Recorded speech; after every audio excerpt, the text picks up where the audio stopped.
नमस्कार दोस्तों, आप सभी का स्वागत है सफारी ज्ञान में।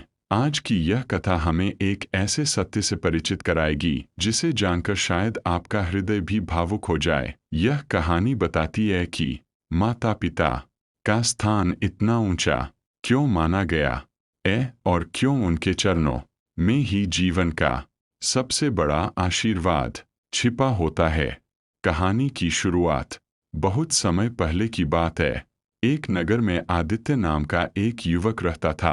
वह पढ़ा लिखा, बुद्धिमान और महत्वाकांक्षी था। उसके मन में एक ही इच्छा थी, भगवान को प्राप्त करना। वह दिन रात पूजा करता, मंदिर जाता, तीर्थ यात्राएं करता और साधु संतों की सेवा करता। लेकिन उसके घर में वृद्ध माता पिता रहते थे। पिता की कमर झुक चुकी थी और माता की आंखों की रोशनी कमजोर हो गई थी।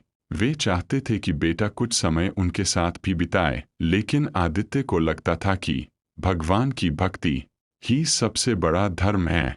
वह सोचता, माता पिता तो सांसारिक बंधन है, मुझे तो ईश्वर की खोज करनी है। धीरे धीरे वह घर से दूर रहने लगा। माता का दर्द।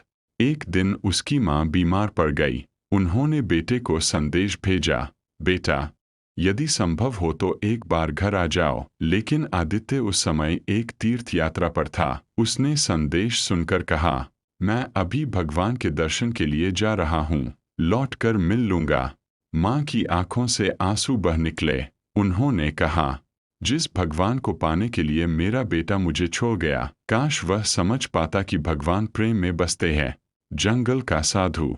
कुछ समय बाद आदित्य एक घने जंगल में पहुंचा। वहां उसे एक तेजस्वी साधु मिले। साधु ने पूछा, पुत्र कहाँ जा रहे हो?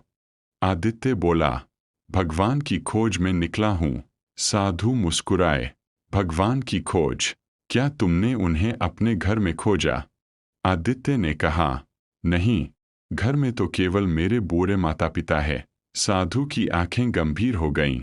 उन्होंने कहा, जिसने माता पिता को केवल बूढ़ा शरीर समझ लिया, वह ईश्वर को कैसे पहचान पाएगा? आदित्य चुप हो गया। पहला सबक। साधु उसे एक नदी के किनारे ले गए। उन्होंने एक विशाल वृक्ष दिखाया। पूछा, यह वृक्ष इतना बड़ा कैसे हुआ? आदित्य बोला, जड़ों के कारण। साधु बोले, यदि यह वृक्ष अपनी जड़ों को भूल जाए तो क्या होगा? सूख जाएगा।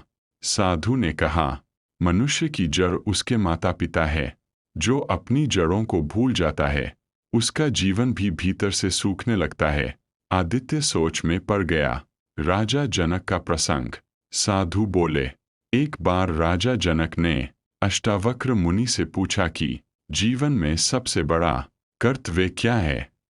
अष्टावक्र मुनि ने कहा, जिसने तुम्हें जीवन दिया, पालन किया और चलना सिखाया, उसके प्रति कृतज्ञ होना ही धर्म का आधार है। फिर उन्होंने समझाया, ईश्वर दिखाई नहीं देते, लेकिन माता पिता उसी ईश्वर के प्रत्यक्ष स्वरूप हैं, जिन्होंने तुम्हें इस संसार में आने का अवसर दिया।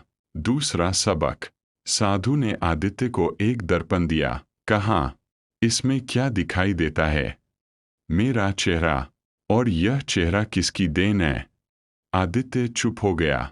साधु बोले, तुम्हारी हर सांस, तुम्हारा शरीर, तुम्हारी पहचान, सब माता पिता के त्याग की देन है। पिता का त्याग। साधु ने कहा, जब तुम छोटे थे, तब तुम्हारे पिता रात रात भर जागते थे। जब तुम गिरते थे तो उन्हें दर्द होता था। जब तुम्हें भूख लगती थी तो वे अपना हिस्सा भी तुम्हें दे देते थे। क्या तुम्हें याद है? आदित्य की आंखें नम हो गईं। उसे बचपन की अनेक बातें याद आने लगीं। माँ का प्रेम। साधु ने कहा, और तुम्हारी माँ? उसने 9 महीने तुम्हें अपने भीतर रखा, तुम्हारे लिए कष्ट सहन किए, तुम्हारी एक मुस्कान के लिए अपने हजारों दुख छिपा लिए। अब आदित्य के आंसू रुक नहीं रहे थे। ईश्वर का संदेश। उसी रात आदित्य को स्वप्न आया। उसने देखा कि वह एक भव्य मंदिर में खड़ा है। सामने दिव्य प्रकाश प्रकट हुआ। उसने हाथ जोड़कर कहा, प्रभु, मैं आपको पाने आया हूँ। प्रकाश से आवाज आई, तुम मुझे कहाँ खोज रहे हो? मंदिरों और तीर्थों में। आवाज आई।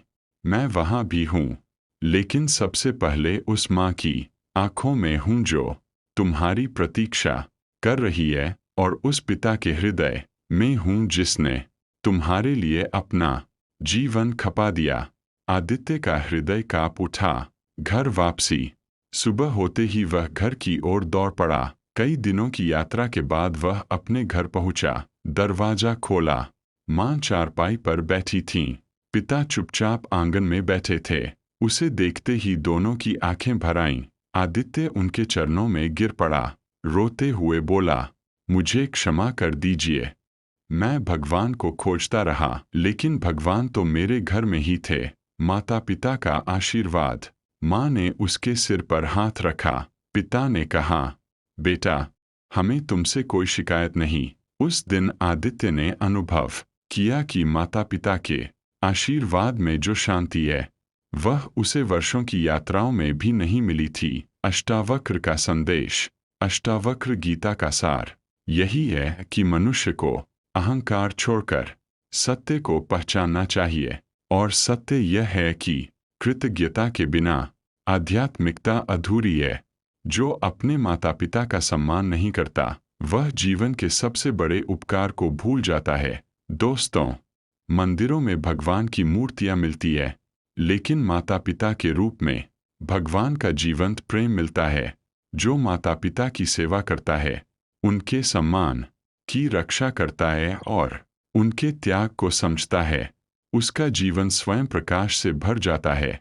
याद रखिए, भगवान हमें जीवन का मार्ग दिखाते हैं, लेकिन माता पिता हमें जीवन देते हैं। जिस घर में माता पिता का सम्मान होता है, वहाँ सुख, शांति और समृद्धि स्वयं चली आती है। यदि आपके माता पिता आपके साथ हैं, तो आज ही उनके चरण स्पर्श करें और उन्हें धन्यवाद कहें, क्योंकि दुनिया का सबसे बड़ा धन, सबसे बड़ा आशीर्वाद और सबसे बड़ा तीर्थ माता पिता का प्रेम है। धन्यवाद।